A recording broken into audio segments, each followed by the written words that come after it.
So, hello everybody. Welcome to the pre-placement talk of this internship for which you have applied. So, first of all, welcome to FunShow.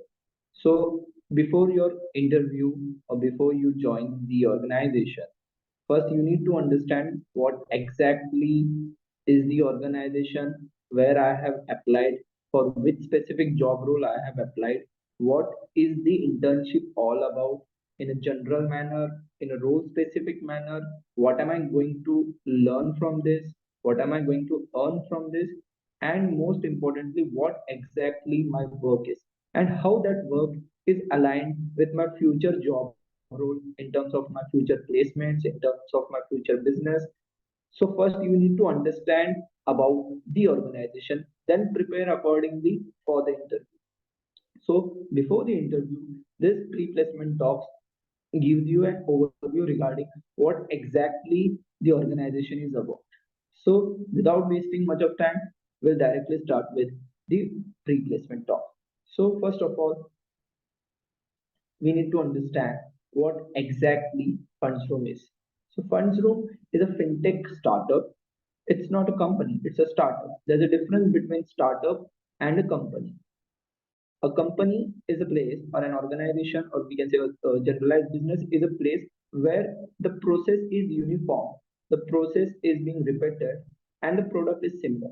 But in startup, the same product is being utilized or is being projected in an innovative manner in terms of process, in terms of technology, and in terms of approach. To give you an example, just say to sell mangoes is a business, but to make mango syrup or mango juice or mango ice cream and to sell it online is a startup. The end product is same. We are delivering the same product to the customer, but in a different manner. So a startup needs fresh mind, young minds like you guys. So to work with a startup is a very different thing rather than working with an other organization. So a fintech by name it means finance and technology. जैसे कि for example 100 सालों पहले भी पैसों का transaction होता था. we if we wanted money we used to get it in terms of barter, यानी सोना लेके लेन देन होता था. फिर बाद में करेंसी आ गया, कॉइन्स आ गए, फिर बाद में बैंक्स आ गए, फिर बैंक में से जाके हम विड्रॉ करते थे, और अभी ऑनलाइन गूगल पे फोन पे के थ्रू. पर्पस वही है. मुझे एक किसी आदमी को अगर पैसे ट्रांसफर करने हैं, वो मैं बैंक में जाके कैश डिपॉजिट कर सकता हूँ, उसको फिजिकली जाके हैंड ओवर भी कर सकता हूँ, या फिर एक टेक्नोलॉजी, एक सिंपल ऐप है जिसके पीछे टेक्नोलॉजी का प्लेटफॉर्म यूटिलाइज हुआ है, और जहां से हम लोग वही जो पर्पज है वो क्लियर कर सकते हैं. FundsRoom is a fintech startup dealing in investment specific to stock investment. So in today's time, why investment is needed? Why do we need to invest in stock market? And what is the future of investment in India? So जैसे आप अगर देखते हो, FundsRoom एक simple platform है जहाँ पे आप सारे इन्वेस्टमेंट एक प्लेटफॉर्म से कर सकते हो. जैसे कि अगर आपको स्टॉक्स में इन्वेस्ट करना है तो आप FundsRoom से कर सकते हो, म्यूचुअल फंड में इन्वेस्ट करना है, गोल्ड में इन्वेस्ट करना है, बैंक्स में. इन शॉर्ट जैसे कि जोमेटो, आप किसी भी रेस्टोरेंट से फूड मंगा सकते हो. एट द एंड वो फूड वो रेस्टोरेंट देगा, बट सिर्फ डिलीवरी का काम जोमेटो करता है. ना फूड वो बनाता है, ना वो फूड को कैटर करता है. His work is to deliver the best food to the customer. The same way आपको अगर म्यूचुअल फंड में इन्वेस्टमेंट करना है, मान लो आईसीआईसीआई बैंक से आपको आईसीआईसीआई बैंक का म्यूचुअल फंड खरीदना है, तो आप डायरेक्टली आईसीआईसीआई बैंक का म्यूचुअल फंड यहाँ से कर सकते हो. आपको स्टॉक मार्केट में इन्वेस्ट करना है तो मार्केट में जो बेस्ट ब्रोकर है जैसे कि एंजल, जीरोधा, अपस्टॉक्स, इन सब के साथ हम लोग आपको कनेक्ट करते हैं और आपको बेस्ट प्रोडक्ट देते हैं. Same for real estate, for banks and all. So this is what FundsRoom is and where you are going to work. Now specifying your job role in terms of, अभी जैसे कि आपके जो job roles है ये 3 से 4 अलग अलग डोमेन के. कुछ लोग फाइनेंशियल एनालिस्ट के लिए अप्लाई किए हैं, कुछ लोगों ने मार्केटिंग एनालिस्ट इंटर्न के लिए अप्लाई किया है, और कुछ लोगों ने बिजनेस एनालिस्ट इंटर्न के लिए अप्लाई किया. So we will explain her किसी का रोल कैसे डिफरेंट है ईच अदर से. सो फर्स्ट ऑफ ऑल ये इंटर्नशिप 2 मॉड्यूल्स में डिवाइड की गई है, जिसे हम कहते हैं मॉड्यूल 1 जो कि आपको ये पूरे जॉब डिस्क्रिप्शन में लिखी गई है, module 1, and second internship is regarding module 2. So module 1 is a product and business understanding, and module 2 is regarding implementing that product into real life in terms of investment by financing methods, by marketing methods, by business analysis methods. तो अभी आपको in short में पहले ये समझाता हूँ कि module 1 क्या है, मॉड्यूल 1 क्यों करना जरूरी है, उसका पर्पस क्या है, सेकंड मॉड्यूल 2 क्या है, मॉड्यूल 2 का अलाइनमेंट मॉड्यूल 1 से कैसा है, और इसका आगे आपको बेनिफिट क्या होगा, सो दैट कि आपको पहले इंटर्नशिप का पर्पस क्लियर हो जाएगा, फिर आप उस हिसाब से अपने आप को प्रिपेयर कर सकते हो. ठीक है, जैसे कि आपको एक सिंपल एक आइडिया के थ्रू मैं समझाने की कोशिश करता हूँ. सो मॉड्यूल 1, यहाँ पे अभी आप लोग स्पेसिफिकली स्टॉक मार्केट के लिए वर्क कर रहे हो. So module 1 is about getting the right person for the investment. So अभी फर्क क्या है, हमारा एक एक लाइन आप समझ लो, a journey from customer to investor, a journey from customer to investor. So अभी मॉड्यूल 1 क्या होता है, जैसे कि आपके इस अटैचमेंट में आप अगर देखते हो तो यहाँ पे लिखा है onboard 10 to 15 customer for our stock brokers to open the demat account from friends family and etcetera वगैरह. सो अभी जैसे कि हमारे जैसे कि आप एक एमबीए, बीबीए, बीकॉम या मोस्टली पोस्ट ग्रेजुएट बैकग्राउंड से हो, तो आपका जो एज डोमेन है it is between 20 to 25 depending upon the area and college. So mostly क्या होता है, आप उस डोमेन में हो, आप एमबीए के डोमेन में जहाँ पे आप मैनेजमेंट सीख रहे हो, फाइनेंस सीख रहे हो, मार्केटिंग सीख रहे हो, बिजनेस एनालिसिस सीख रहे हो, ऑपरेशन सीख रहे हो, तो आपके लिए इन्वेस्टमेंट का जो टर्म है वो किसी लेमैन इंसान से ज्यादा आसान होता है, क्योंकि आपका डोमेन वो है. सो आपका पर्पस ये होता है कि जो आपके फ्रेंड्स, फैमिली, कलीग्स और the person you know, okay, जिनको आप पर्सनली जानते हो, प्रोफेशनली जानते हो, उनसे आप कनेक्ट करते हो और उनको इन्वेस्टमेंट के बारे में समझाते हो कि which are the best areas to invest, why stock market, how stock market, what are the returns, how you can invest, where you can invest, why you should invest. So first is to understand the customer. जैसे कि मान लो आप आपके friends को connect कर रहे हो, तो फ्रेंड्स का भी working age is between 25 to 28. So पहले उनको जानो, आपको अभी जैसे आपका फ्रेंड पता है, तो उसका बिहेवियर, उसका नेचर ये पता है, तो उस वे में आप पहले उनको समझ सकते हो कि हाँ आप इन्वेस्ट करो, मिनिमम अमाउंट से भी अगर आप स्टॉक मार्केट में इन्वेस्ट करते हो तो कैसे है क्या है. तो उसके लिए उनको डिटेलिंग अबाउट स्टॉक, उनको डिटेलिंग अबाउट इन्वेस्टमेंट देने के पहले उन्हें पहले एक प्रोडक्ट देना जरूरी है. अभी आपका क्वेश्चन रहेगा कि हम डीमैट अकाउंट क्यों खुलवाएं. सिंपल सी बात है, अगर किसी को मार्केट में इन्वेस्ट करना है तो उसको पहले एक डीमैट अकाउंट चाहिए. जैसे कि बैंक में अगर पैसा रखना है तो एक बैंक अकाउंट चाहिए, वैसे ही स्टॉक मार्केट में अगर इन्वेस्ट करना है तो उसके लिए पहले डीमैट अकाउंट चाहिए. तो उस स्पेसिफिक पर्सन का हम डीमैट अकाउंट ओपन करते हैं. अभी सबसे important, demat account it is totally free, ना उसमें कोई चार्जेस है, ना कोई उसमें वन टाइम पेमेंट है, it is totally free of cost demat account. तो आप जिनको भी आपके फ्रेंड्स, फैमिली, कलीग हो, उनसे ना आपको कोई पैसे लेने हैं, ना उनको कोई पैसे भरना है. So it's totally free that. और आपको जो टारगेट ऑडियंस है वो वही है जो आपकी जान पहचान की है. नाउ अंडरस्टैंड, कई लोगों को एक कंफ्यूजन होता है कि सेल्स और क्या. सेल्स क्या होता है कि आप किसी एक प्रोडक्ट को किसी इंसान को बेचते हो एट अ सर्टेन कॉस्ट. यानी मान लो आपने यही डीमैट आपके फ्रेंड का ओपन किया है, बट वो फ्रेंड जब ओपन कर रहे हैं तब उसमें वो 500 रुपीज पे कर रहा है for opening demat account. Then you are selling the product at a cost, that is sales. But here you are selling the product. No, we can't say selling the product. You are giving the product at free of cost for the customer, and even for you, you are getting the stipend on it, right? The most important part is whom you are connecting. You are not connecting to certain leads. ऐसा नहीं है कि आपको दिन में 100 lead दिए गए हैं रैंडम कॉलिंग वगैरह, नहीं. क्योंकि यहाँ का पर्पस क्या है, जैसे मैंने आपको स्टार्ट में बताया, the journey from customer to investor. तो सिर्फ प्रोडक्ट देके फायदा नहीं है, प्रोडक्ट के बाद में की प्रोसेस हम उनसे जो करवाने वाले वो सबसे ज्यादा इंपॉर्टेंट. तो पहले 10 दिनों में आप आपके नॉन इंसान, friends, family, colleagues, professional people, उनको कनेक्ट करो। और इसके लिए हमने नंबर का ऑप्टिमम रखा 10 to 15। ऐसे नहीं कि कोई रैंडम 50-60 लोगों को अप्रोच करो, क्योंकि हमें भी पता है कि मार्केट में उतने लिमिटेड लोग रहते हैं और उनको ही हम लोग कनेक्ट कर सकते हैं। Rather than focusing on quantity, we are focusing on quality. तो जैसे कि अभी फर्स्ट मॉड्यूल में पहले 10 दिनों में आपके वेरियस सेशंस होते हैं, ठीक है।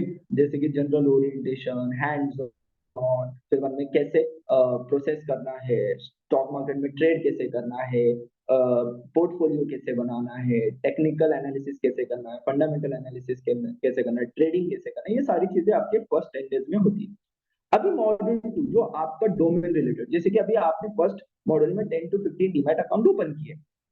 सेकेंड मॉड्यूल में अभी ये अकाउंट ओपन होने के बाद में इनको इन्वेस्टमेंट के बारे में समझाना, सिखाना कि अभी आपने डीमैट अकाउंट ओपन किया, अभी आप ट्रेडिंग कैसे करें, कहाँ करें, कितने अमाउंट से स्टार्ट करें, कौन सा स्टॉक सिलेक्ट करें, उसके कौन से पैरामीटर्स देखना है, कौन से पैरामीटर्स जज करना है, ये सारी चीजें आप आपके कस्टमर के बिहाफ पे स्टडी करोगे और उनको एनालिसिस करके दोगे कि हाँ, और उनका पोर्टफोलियो बना के दोगे। जैसे कि एग्जाम्पल के तौर पे मैं आपको समझाता हूँ। जैसे कि मॉड्यूल 1 में एक कैंडिडेट ने 10 डीमैट अकाउंट ओपन किया, फिर उसको टास्क दिया जाएगा कि आपको एक सैंपल 50,000 का पोर्टफोलियो बनाना है। सैंपल पोर्टफोलियो, उसमें कोई इन्वेस्टमेंट वगैरह नहीं, मान लो पोर्टफोलियो बनाना है, तो उसको स्टॉक्स दिए गए कि आपको 30,000, 10,000 इसमें इन्वेस्ट करने हैं, एफएमसीजी में इन्वेस्ट करने हैं, 10,000 फार्मास्यूटिकल में करने हैं, 10,000 बैंकिंग में करने हैं और 20,000 आईटी में करने हैं। तो फॉर एग्जांपल जैसे कि मान लो मैं, मुझे ये दिया है कि 15,000 मुझे फार्मा में करना है, तो सिप्ला स्टॉक दिया है, तो मैं सिप्ला स्टॉक के बारे में रिसर्च करता हूँ, उसका फंडामेंटल एनालिसिस स्टडी करता हूँ, उसकी टेक्निकल एनालिसिस स्टडी करता हूँ, और फिर बाद में प्रिडिक्ट करता हूँ कि सिप्ला मुझे इन फ्यूचर कैसे रिटर्न देगा, और उस हिसाब से एक सैंपल पोर्टफोलियो में बनाता हूँ। जैसे कि इस तरीके से कि हाँ, मैंने टोटल पावर में 75% पैसा डाला है, टेलीकॉम में 25%, तो मेरा इन्वेस्टमेंट इतना है, और मैं प्रिडिक्ट कर रहा हूँ कि 3 मंथ्स में, 1 ईयर में मुझे इतना रिटर्न आएगा। तो मेरा टोटल इन्वेस्टमेंट अमाउंट 15,000 है, और फिर बाद में मुझे एग्जाम्पल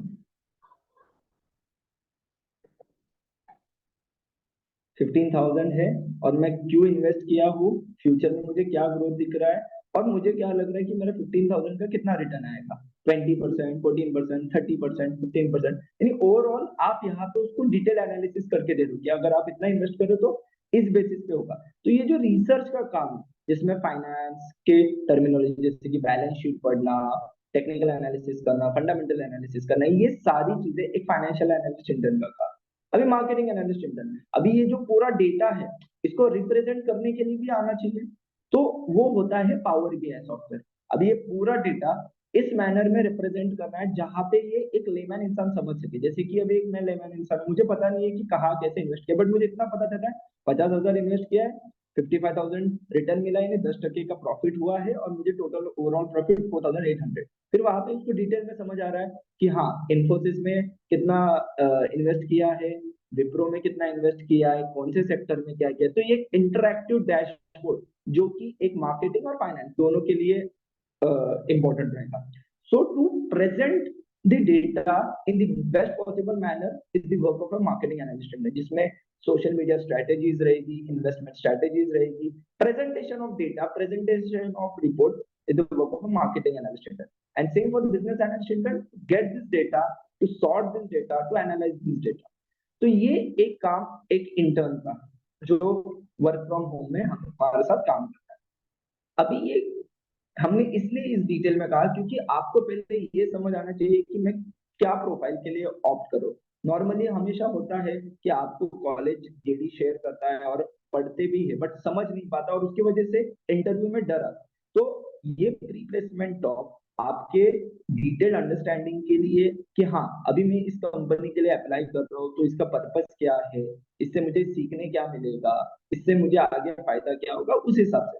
जैसे कि सिंपल सी बात है, पहले 10 दिन में आप कस्टमर को जान रहे हो, कस्टमर को कनेक्ट कर रहे हो, कस्टमर को प्रोडक्ट समझा रहे हो, एंड फिर आप उसी कस्टमर को एक बेस्ट पॉसिबल इन्वेस्टमेंट पैरामीटर, यहाँ पे अभी आपकी कुछ क्वेश्चन रहेंगे जैसे कि सर ये तो सेल्स का काम है। सेल्स और बिजनेस डेवलपमेंट में मैंने आपको पहले ही क्लैरिटी दी, सेल्स वो चीज होता है जहां पे आप प्रोडक्ट एक अननोन इंसान को बेचते हो एट अ प्राइस, यहाँ पे आपका कस्टमर बेस भी आपका नोन है और प्रोडक्ट का कोई प्राइस नहीं है। सेकेंडरी चीज अभी आपका रहेगा कि सर अभी जब इनको हम ट्रेडिंग वगैरह सीखे तो इनको कंपल्सरी कितना इन्वेस्ट करना, नहीं, ऐसा कोई कंपल्शन नहीं है, कोई नहीं है। You are just teaching them the methodology, how to trade, way to trade, why to trade. It is their call how much they want to invest. It may be 100 rupees, 500 rupees, or it may be 50,000 or a lakh rupees. Okay, your purpose of this internship is to make your customer an investor by giving him proper product, by giving him proper research, by giving him proper resource, and by giving him proper analysis. So now, after understanding this total pre-placement talk, what are the questionnaires which a candidate can expect? So after this specific pre-placement talk, you will be connected with the HR, and is going to take your interview. So the list of type of question is, हमें यहाँ पे answers नहीं चाहिए कि हाँ demat का full form क्या है या फिर स्टॉक मार्केट कब लिस्टेड हुआ था, अदानी ग्रुप का मालिक तो नहीं, we don't want any layman answer, ये चीज नहीं चाहिए। We are just focusing on the approach. हमें ये जानना है कि आपका वर्किंग मेथोडोलॉजी, कि सर मैम अगर मुझे फर्स्ट 10 डेज में 10 to 15 डीमैट अकाउंट ओपन करने, तो मेरा टारगेट ऑडियंस कौन है, मैं कैसे अप्रोच करूंगा, क्या उनको समझाऊंगा, कैसे उनको बताऊंगा, किस वे में समझाऊंगा। फिर मैं उनको सिर्फ प्रोडक्ट के बारे में फोकस करूंगा या प्रोसेस के बारे में फोकस करूंगा, बेनिफिट्स कैसे समझाऊंगा और उसको एनालाइज कैसे करूंगा। फिर सेकेंडरी मॉड्यूल 2 में मैं किस तरीके से रिसर्च करूंगा, और मॉड्यूल 2 का जो काम है ये मेरे मॉड्यूल 1 के लिए क्यों इंपॉर्टेंट है। कई सारे लोगों के ये भी क्वेश्चंस रहते हैं कि सर मॉड्यूल 1 में हमको कस्टमर को जो कनेक्ट करना है, कस्टमर का डीमैट अकाउंट ओपन, उससे अच्छा हम डायरेक्टली मॉड्यूल 2 कर। बट अगर आप मॉड्यूल 1 में कस्टमर को ही नहीं समझ रहे हो, आप आपके फ्रेंड को ही नहीं समझ रहे हो, क्योंकि अगर वो free of cost account opening के टाइम में उसके 100 क्वेश्चंस रहेंगे और अगर वो 100 क्वेश्चंस को आप जवाब नहीं दे पाओगे, तो फिर वो आपका थोड़ी रिसर्च या आपका पोर्टफोलियो थोड़ी यूटिलाइज करेगा। Finance investment is all about trust, and trust will be developed by giving the clarity, by communicating with the person, and by giving and by getting him into the confidence. So your interview will be totally dependent upon what is your approach, what is your strategy, and what is your work plan. Okay, and to be very frank, be comfortable in whichsoever language you are. It may be Hindi, English, or your local language from whichsoever state you belong. So it is the idea is to get to know you, not your language itself.